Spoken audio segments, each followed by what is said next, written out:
चीज हलाल है कि झटका है, जिसको खाना है वो कहीं पे भी बैठ के खा लेता था। और आज भी ज्यादातर हिंदू ऐसे ही हैं। लेकिन अब एक नए हिंदू ने जन्म लिया है जो सवाल पूछता है कि जर्मनी को मैं एक बात ये बोलना चाहता हूं कि आप लोगों ने बहुत ज्यादा दरियादिली कर ली और दरियादिली के चक्कर में आपका मुल्क आपके हाथों से निकलने वाला है। ठीक है, कुछ सालों के अंदर you will become a man. बड़े बड़े लोग जो आयुर्वेद की औषधि बनाते हैं उनको हलाल का सर्टिफिकेशन देना पड़ रहा है अगर आपको बाहर धंधा करना है। जय हिंद दोस्तों, मैं हूं मेजर गौरव और आप देख रहे हैं द चाणक्य डायलॉग्स। इस वीडियो को लाइक करिए, हमारे चैनल को सब्सक्राइब करिए, बेल आइकन दबाना बिल्कुल मत भूलिएगा। दोस्तों, ये हलाल वाला जो मामला है ना, उत्तर प्रदेश में हुआ है, इसने तूल पकड़ लिया, बहुत ज्यादा तूल पकड़ लिया। और इसके जिसको कहते हैं ना ग्लोबल इंप्लीकेशंस हैं, ग्लोबल इंप्लीकेशंस। अब मैं आपको बताता हूं क्यों, और ये जो मामला है हलाल का, इसको मैंने पकड़ा क्यों, ये आज का थीम क्यों है हमारा। और भी खबरें हैं आपके लिए, लेकिन ये सबसे ज्यादा लीडिंग जो हमारा थीम है हलाल का क्यों है। देखिए, ऐसा हुआ है कि लखनऊ में हजरतगंज है, जो मेन मार्केट है लखनऊ का, सेंट्रल बिजनेस डिस्ट्रिक्ट टाइप का आप कह सकते हैं, बहुत पुराना हजरतगंज जो है, वहां से किसी ने कंप्लेंट करी कि इसके ऊपर पूरा फ्रॉड चल रहा है हलाल के ऊपर। अच्छा, इसके पहले कि मैं जाऊं कि क्या हुआ इस पे और क्या मैं आपको समझाऊं कि किस प्रकार से हुआ, किसने क्या करा, वो बाद में, सबसे पहले मैं आपको समझा देता हूं कि हलाल होता क्या है। ठीक है जी, दो लफ्ज हैं जो कि एक दूसरे के बिल्कुल ऑपोजिट हैं, एक हलाल और एक हराम। ठीक है, हलाल को अगर मैं ट्रांसलेट करूं तो वो होता है कि दैट विच इज परमिसिबल, वो जिसकी इजाजत है। उसका अरबी में मतलब यह है परमिसिबल, यानी कि इसकी इजाजत है। और जो हराम है वो है जो कि गलत है, जिसकी इजाजत नहीं है। जनरली हम लोग ये मानते हैं, जब हम मुस्लिम्स के बारे में बात करते हैं तो हम ऐसा सोचते हैं, अच्छा हराम में क्या है, जैसे कि सूअर का गोश्त हराम है या फिर शराब हराम है। ये बात सच है, ये बात बिल्कुल सच है कि सूअर हराम है और शराब हराम है। लेकिन कई सारी और चीजें भी इस्लाम में हराम कही गई हैं। बड़ी लंबी फहरिस्त है कि ये नहीं कर सकते, वो कर सकते हैं, ऐसा बड़ी लंबी चौड़ी फहरिस्त है। और प्रॉपर एक जिसको कहते हैं ना, एक तरीका बताया है कि आपको ये करना है, ये नहीं करना, उस प्रकार से। अच्छा, दूसरी चीजें हैं, वो चीज बैन नहीं हुई, वो चीज बैन नहीं हुई यूपी में कि आप गोश्त नहीं खा सकते या हलाल नहीं खा सकते, ये बैन नहीं हुआ। अब बैन क्या हुआ है कि जो अदर प्रोडक्ट्स हैं, जैसे कि उसमें कुछ खाने पीने के पदार्थ हैं, तेल हो गया, सरसों का तेल हो गया, या फिर कोई कॉस्मेटिक के प्रोडक्ट्स हो गए, ये सब चीजों पे फिलहाल के लिए उत्तर प्रदेश सरकार ने लगा दिया है बैन, लगा दिया है रोक। और इल्जाम यह है कि इसमें 420 हो रही थी, इसमें फॉर्जरी हो रही थी, इसमें कुछ एजेंसीज, कुछ लोग जिन्होंने अपनी कंपनियां खोली हैं, जिन्होंने अपने ट्रस्ट खोले हैं, इन ट्रस्ट का गलत फायदा उठा के लोगों से पैसे लिए, उस पर हलाल का ठप्पा लगाया, उनको सर्टिफिकेट दिया, बोला चल बेटा धंधा कर अपना। राइट? अच्छा, इससे होता क्या है मैं आपको बताता हूं। पहली चीज, हलाल का जो कॉन्सेप्ट है, राइट, वो थोड़ा सा अलग है। और वो बड़ा, जो ओरिजिनल जो कुरान में दिया हुआ हलाल का कॉन्सेप्ट, वो बड़ा स्ट्रेट फॉरवर्ड है, उसमें कोई शक की गुंजाइश नहीं है। बड़ा स्ट्रेट फॉरवर्ड, बड़ा सीधा साधा कॉन्सेप्ट दिया गया, ये है ये नहीं है। जैसे मछलियां हैं, मछलियों के बारे में बोला है कि इन पे हलाल लागू नहीं है, इन पे आप, मतलब यू कैन हैव फिश, उसको काटने का कोई तरीका नहीं है। अच्छा, हलाल में जानवर कटता कैसे दोस्तों? हलाल में इस तरीके से कि जानवर के सर को कहते हैं कि किबला जो है, मतलब टुवर्ड्स, अब मैं क्या बताऊं आपको, मक्का की ओर उसका सर करके जानवर का, फिर उसकी थ्रोट को एक्सपोज करा जाता है और एक बड़े तेज चाकू से उसका धीरे धीरे गला काटा जाता है, बिस्मिल्लाह पढ़ के, राइट, और बिस्मिल्लाह पढ़ के उसका गला काटा जाता है जानवर का, लेकिन स्पाइनल कॉर्ड को सेवर नहीं किया जाता। तो उसके अंदर से फिर ये खून निकल जाता है जानवर का पूरा, और जानवर मर जाता है, उसके बाद जानवर को खाया जाता है। अच्छा, जो मरा हुआ जानवर है, ऑलरेडी मरा हुआ है, वो हराम है, राइट। जो बीमारी से मर गया वो हराम है, जो कहीं गिर के मर गया या किसी और एक्सीडेंट से मर गया वो भी हराम है, किसी और ने मारा, किसी और जानवर ने किसी जानवर को मारा, वो भी हराम है, राइट। ये सब चीजें हराम है, चाहे वो बकरी मुर्गा क्यों ना हो, वो हराम है।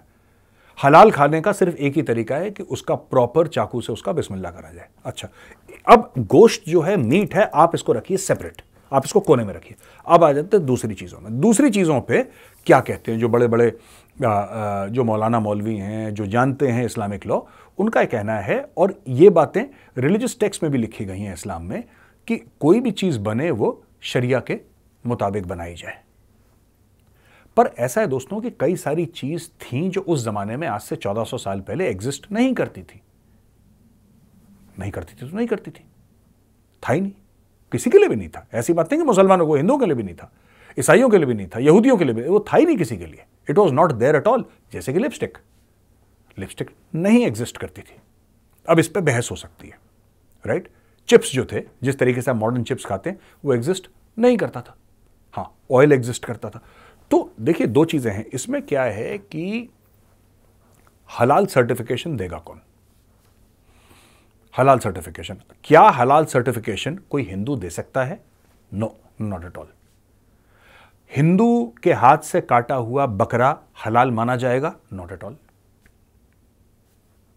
क्योंकि हिंदू तो नहीं पढ़ेगा बिस्मिल्लाह, या वैसे नहीं काटेगा जानवर।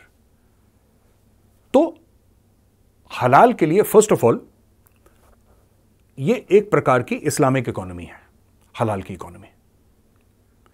तो अब पानी की बोतल पे भी कई जगह लोगों ने हलाल का स्टैंप। अब पानी हलाल और हराम कैसे हो सकता है मुझे नहीं पता। पानी या तो साफ होता है, गंदा होता है। पानी या तो साफ होता है या गंदा होता है। लेकिन जब आप भारत की मुस्लिम पॉपुलेशन के दिमाग में रोज रोज ये बात डालना, ये पानी हलाल है, ये पानी हराम है, ये जो बिस्किट है ना जो आटे का बना है, ये हलाल है, ये हराम है, तो इसमें दो चीजें होंगी दोस्तों। एक तो मुस्लिम्स के दिमाग में एक बात ये चली जाएगी कि हर चीज में हलाल और हराम। ऐसा है नहीं। अकॉर्डिंग टू द कुरान, मैंने भी पढ़ा है वो चैप्टर, वहां पे ऐसा नहीं है कि कि ये हलाल है और ये हराम है। और जो इस्लामिक टेक्स्ट है, मैं ये नहीं कह रहा स्पेसिफिकली कुरान ना, उसमें कई हदीस भी हैं, उसमें कई सारी चीजें हैं। तो मैं तो ओरिजिनल जाके नहीं पढ़ते ना, हम तो इंटरनेट पर सर्च करते हैं, तो जितना हमें एक्यूरेट मिलता है फिर हम उसके हिसाब से करते हैं। क्योंकि original text of the Quran शरीफ is very difficult to read. उसमें पढ़ना बहुत समय लगता है, बहुत उसमें जिसको कहते हैं ना मेहनत बहुत है उसमें। You have to, it's not कि आपने एक बार पढ़ ली और आप समझ में आ गई, नहीं, उसमें कई सारी चीजें हैं। अब मैं आपको समझाता हूं ये जो पूरा मसला है ना, इन्होंने क्या करा। अब बोलेंगे कि नहीं साहब, ये कपड़ा है, ये हलाल है कि हराम है, ये नमक है, ये हलाल है। अब हर चीज पे होने लगा है, ये एक फैशन बन गया है। तो इससे क्या होता है, जैसा मैंने पहले बताया, इसको हलाल का स्टैंप, हलाल का अब देखिए आपने क्या करा, आपसे मेरी मुराद ये जो लोग फ्रॉड कर रहे हैं, इन लोगों ने करा क्या? इन लोगों ने ये बोला कि नहीं साहब देखो, साफ सीधी बात है, राइट, हर चीज में हलाल और हराम होगा और हम लोग डिसाइड करेंगे कि क्या हलाल है क्या हराम है, हम लोग डिसाइड करेंगे। तो आपने उनको पैसे दिए, आपने हलाल का ठप्पा, क्योंकि अगर आप चाहते हैं कि मुस्लिम्स आपका सामान कंज्यूम करें, जो कि कल तक करते थे, जो कि कल तक करते थे, आपने उनको बता दिया कि नहीं इसमें भी हलाल और हराम है। हर चीज में आगे चल के होगा कैमरा हलाल है कि हराम है, हर चीज में होगा ये, क्योंकि अब ये बिजनेस बन गया है। ओरिजिनली जब ये कॉन्सेप्ट था हलाल का, जो कि रिलीजियस कॉन्सेप्ट था, और 1400 साल तब ये सब नहीं था, तब बड़ा क्लीन और स्ट्रेट फॉरवर्ड मामला था कि बॉस ये कर सकते हो, ये नहीं कर सकते। अब वो मामला पूरा का पूरा कुछ और बन गया। अब मैं आपको एक और स्टोरी समझाता हूं। कई हिंदुओं की तरफ से रिएक्शन आया है दोस्तों, ये बात समझने वाली है, आप थोड़ा समझिएगा ध्यान से जो मैं कह रहा हूं। कई हिंदुओं से रिएक्शन आया है, जो हिंदू मांस खाते हैं, मछली खाते हैं, वो कह रहे हैं कि यार हम अगर जाते हैं KFC में, केंटकी फ्राइड चिकन में, और सारे हिंदू नहीं कह रहे, ये बहुत कम है हिंदू जो ये कह रहे हैं, ये बहुत कम है, लेकिन इनकी जो मात्रा है वो धीरे धीरे बढ़ रही है, इनकी जनसंख्या बढ़ रही है, धीरे धीरे धीरे धीरे, बहुत धीरे बढ़ रही है लेकिन बढ़ रही है। अब ये लोग जाके ये कहना लोगों ने शुरू कर दिया है कि भाई साहब हम KFC में जाएंगे, हम हलाल क्यों खाएं। अच्छा, KFC कभी ये नहीं कहता कि हलाल है, भारत में ये नहीं कि हलाल है, बट अगर आप ध्यान से देखेंगे और अगर आप सर्टिफिकेट मांगेंगे तो KFC का मैनेजर आपको हलाल का सर्टिफिकेट जरूर दिखाएगा कि जनाब यहां पे जितने भी मुर्गे कट रहे हैं सब हलाल है। ठीक है जी, आप मैकडॉनल्ड्स में जाएंगे, आपको हलाल का सर्टिफिकेट मिल जाएगा। अब कुछ हिंदू, कुछ सिख, कुछ क्रिश्चियन, कहीं कहीं, सब नहीं, कुछ, बहुत कम, अब उन्होंने कहना शुरू कर दिया, ये आवाजें हमें पहले सुनाई नहीं देती थी, क्योंकि हिंदुओं को पहले फर्क नहीं पड़ता था। उनको फर्क नहीं पड़ता था कि ये चीज हलाल है कि झटका है, जिसको खाना है वो कहीं पे भी बैठ के खा लेता था। और आज भी ज्यादातर हिंदू ऐसे ही हैं। लेकिन अब एक नए हिंदू ने जन्म लिया है जो सवाल पूछता है कि मैं क्यों खाऊं, ये मैं क्यों खाऊं, आप पे हुक्म है, आप इसमें, वो मुस्लिम्स को कह रहा है कि आप पे हुक्म है, आप खाओ, आपको मैं थोड़ा ना कह रहा हूं, मैं नहीं खाऊंगा ये।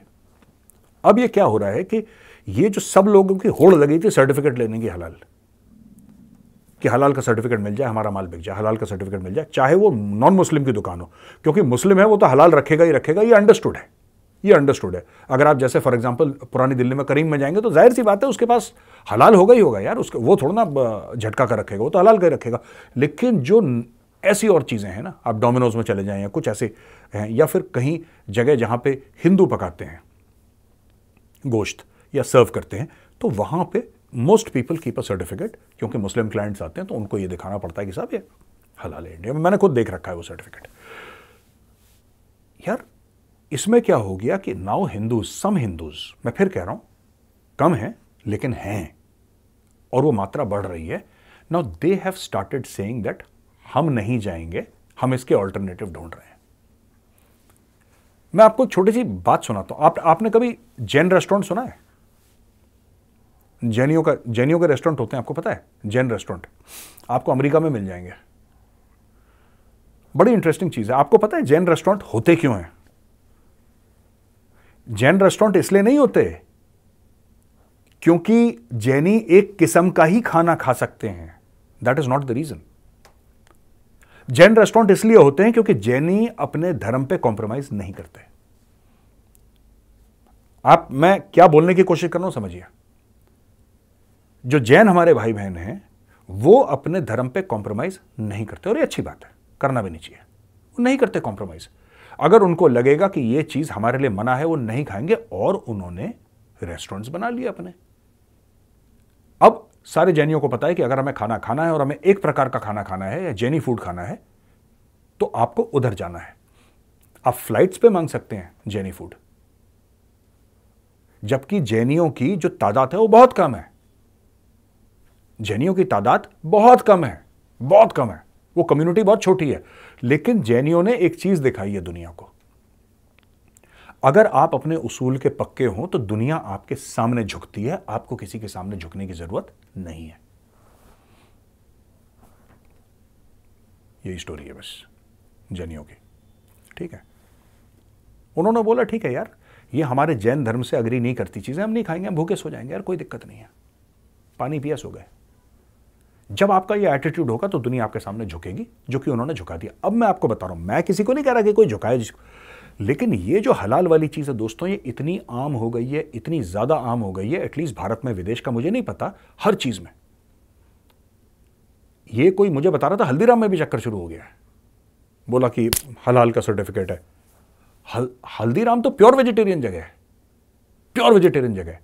तो दोस्तों कुछ महीने पहले का एक वीडियो है जो चाहता हूं आप देखें। इसमें एक ट्रेन है जिसमें लोग सफर कर रहे हैं, और जैसे कि भारत में वो सर्व करते हैं ना, ट्रेन में चाय वाय सर्व करते हैं, और ये सर्व करी, और ये जो सज्जन है ये गुस्सा होगा। क्यों गुस्सा हुए जरा देखिए वीडियो। नहीं, हलाल सर्टिफाइड क्या होता है हमको जानना चाहिए ना। 100% दिया गया है, देखिए सर। ठीक है, हमारा सावन चल रहा है, हम अभी पूजा करेंगे जाके।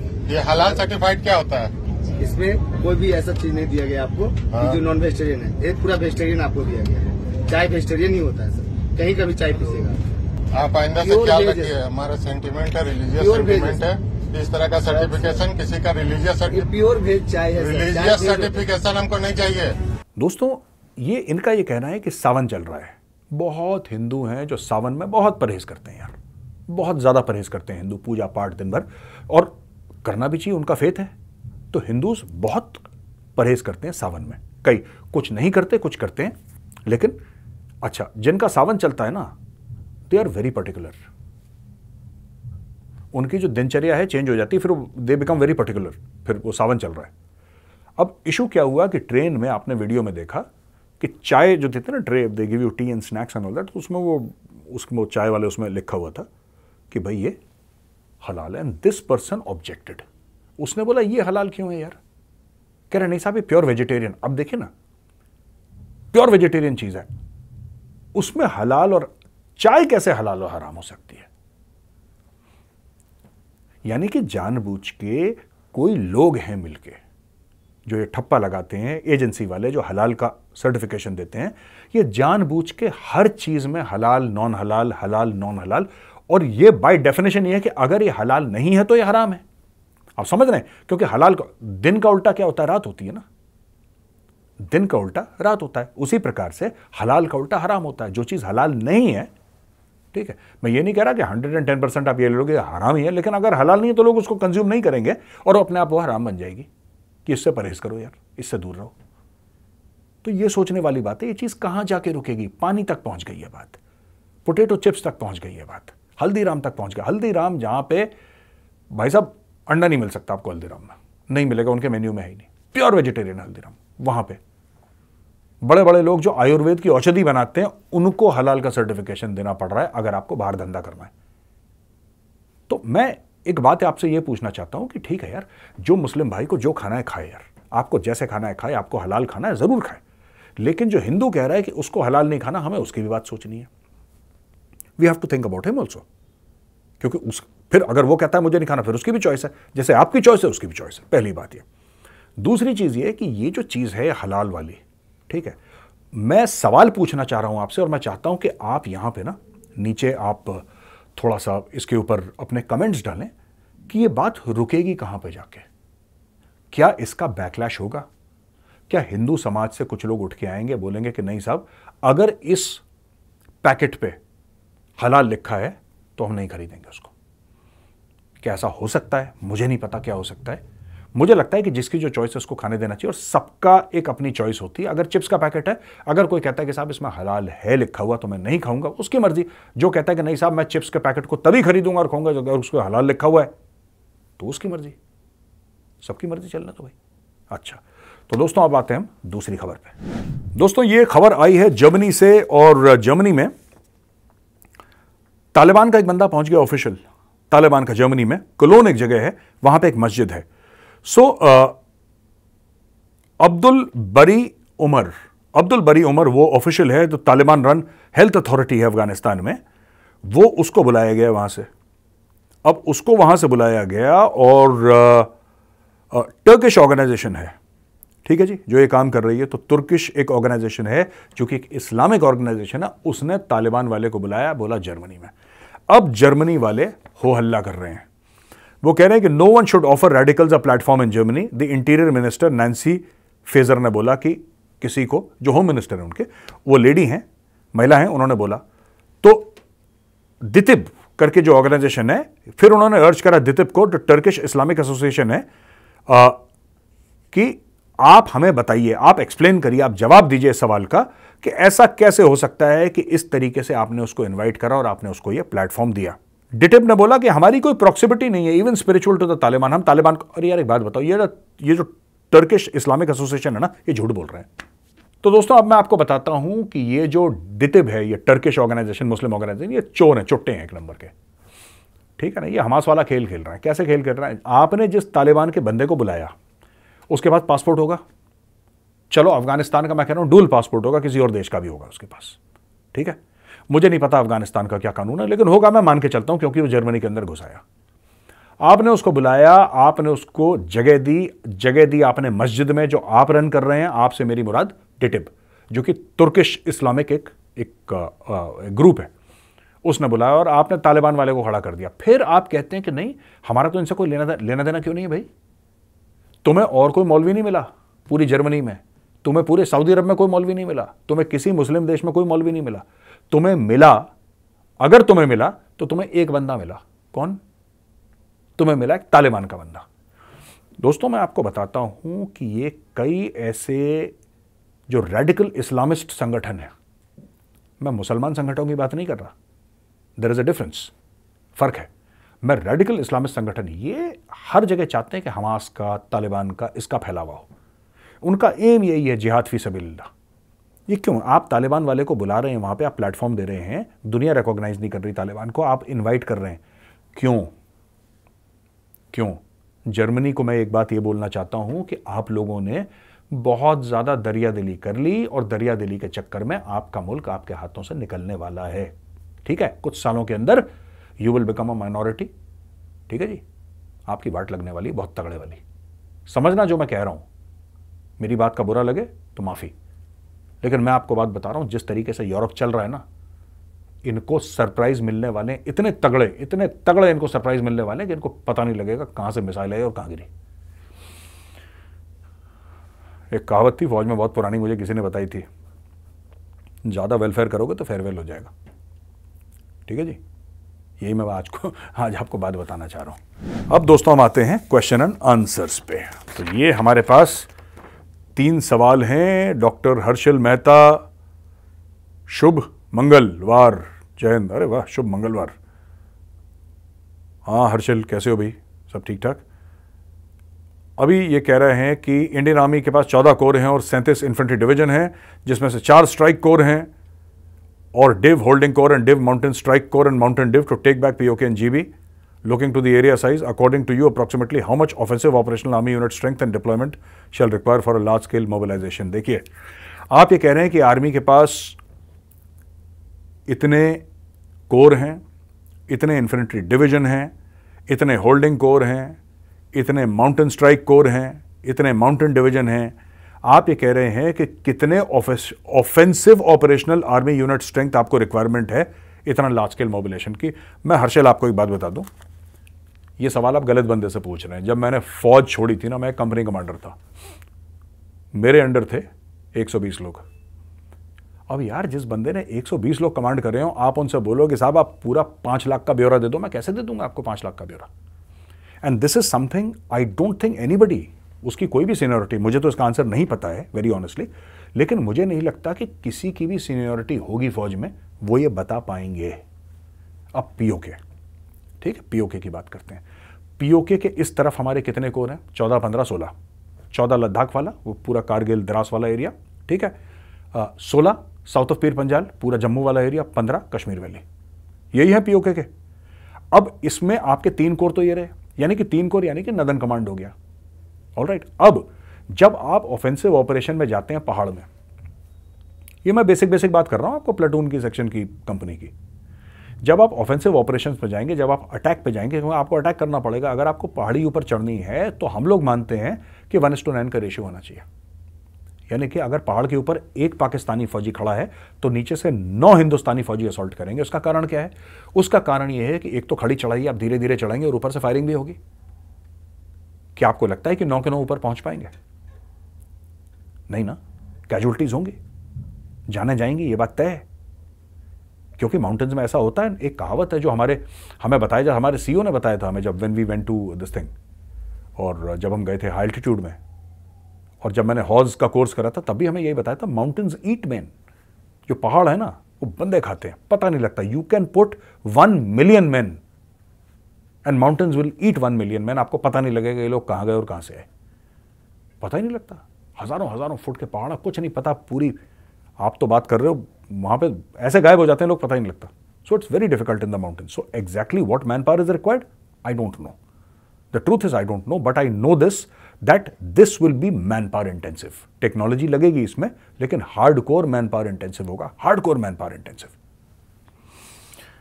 अच्छा जी, राजकुमार जी कहते हैं, good evening major sir. Good evening sir. Sir, world cup का फाइनल इतना इंपॉर्टेंट इवेंट जिसमें हमारे पीएम आए, प्लस वहाँ बहुत सारे सेलिब्रिटीज़, अनदर हाई प्रोफाइल लोग आए, वहाँ सिक्योरिटी ब्रीच कैसे हो गया? अगर कोई आदमी विराट कोहली तक पहुँच सकता है तो क्या वो नॉन मेटल शार्प ऑब्जेक्ट या अदर वेपन लेके मेटल डिटेक्टर से बचते हुए अटैक करके वो किसी प्लेयर या हाई प्रोफाइल पर्सन पे, इसको सिक्योरिटी में का ब्लंडर नहीं बोला जाता? नहीं, सिक्योरिटी का ब्लंडर है, बिल्कुल आप ठीक कह रहे हैं, बिल्कुल ठीक है।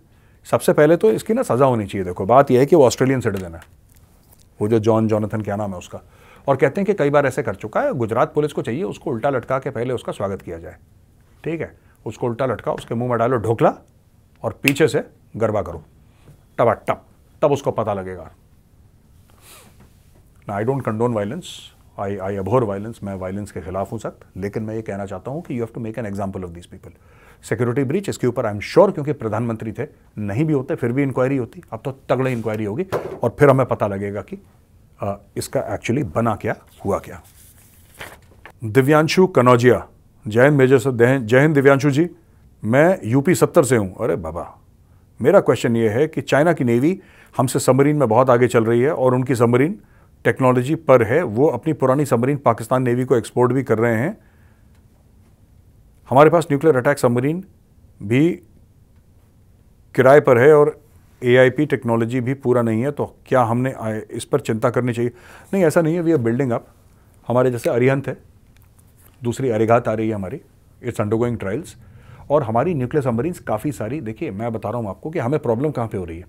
हमने पहले ना कभी नेवी पे तवज्जो नहीं दी। आपने सबमरीन्स के बारे में पूछा इसलिए मैं आपको बता रहा हूँ। आज की तारीख में मैं खुद आर्मी से हूँ, लेकिन मैं आपको बता दूँ कि अगर आपको ग्लोबली कुछ करना है ना, स्ट्रेटेजिकली कुछ करना है, you have to have a very strong navy. और हमने इंडियन नेवी को इंडिपेंडेंस के बाद बहुत इग्नोर करा। और मैं आपको बताना चाहता हूँ दिव्यांशु जी कि हमने क्यों इग्नोर करा। मैं आपको बताता हूँ। हमने इसलिए इग्नोर करा क्योंकि हमारी लड़ाइयाँ सारी की सारी ऊपर हुई। 1999 की हमारी लड़ाई लद्दाख में हुई, कारगिल वाली, राइट। 1971 वाली हमारी ईस्ट में हुई, नॉर्थ में हुई, वेस्ट में हुई, ठीक है जी, वो भी ऊपर की तरफ ले लीजिए। उसके पहले अगर हम ये बोलें कि 1967 का स्कर्मिश नाथुला में, वो भी ऊपर हुआ। 1965 की लड़ाई भी ऊपर हुई। 62 की लड़ाई, हमारी लड़ाई 65 की, यानी कि 65 की आपकी जम्मू में भी हुई, आपकी रण ऑफ कच्छ में भी हुई, राजस्थान में भी हुई, जो पाकिस्तान के साथ 65 की जंग थी। 1962 की वो भी ऊपर हुई चाइना के साथ, नॉर्थ एरियाज में अपने। 1947-48 जो पाकिस्तान के साथ हुआ वो भी वहीं पे हुआ, जम्मू और कश्मीर में। अब जो हमारी बेसिक टेररिज्म थी कश्मीर में, वो भी ऊपर थी। जो पंजाब में हुई वेस्ट की ओर हुई, खालिस्तानी टेररिज्म। तो क्योंकि हमारे सारे अटैक ऊपर की तरफ हुए, हमारी तवज्जो हर समय, एंड हिमालय में कैसे लड़ेंगे ये, we ignored the navy and this nation has paid the price for ignoring the navy. Now everything is coming back on track. और दिन रात आपने देखा कि हमने एक एयरक्राफ्ट कैरियर अपना लॉन्च करा, दूसरे एयरक्राफ्ट कैरियर का, तीसरे एयरक्राफ्ट रादर इसका अप्रूवल मिल गया। और ऐसी बात नहीं कि किराए की हैं, लीज पे वो किराए नहीं होता दोस्त। जो लीज पे ले रखे सबमरीन सारी कंट्रीज लेती हैं लीज पे। और हमने वो ड्रोन्स भी लिए थे, यूएवीज भी लिए थे लीज में, हमें अच्छे लगे। अब हमने अपने खरीद लिए 31-32, आई थिंक वो $3-3.5 बिलियन का गेम था वो पूरा, जो अभी मोदी जी जब गए थे यूएस में उसको फाइनल करके आए हैं। और उसके अलावा भी आप देखिएगा कि हमारी और न्यूक्लियर सबमरीन्स बन रही, तो ये पूरा का पूरा मामला चल रहा है। It's on the right path. तो दोस्तों आज का वीडियो कैसा लगा? अगर पसंद आए तो उस वीडियो को लाइक करिए, शेयर करिए, हमारे चैनल को सब्सक्राइब करिए, बेल आइकन दबाना बिल्कुल मत भूलिएगा। जय हिंद, वंदे मातरम, भारत माता की जय।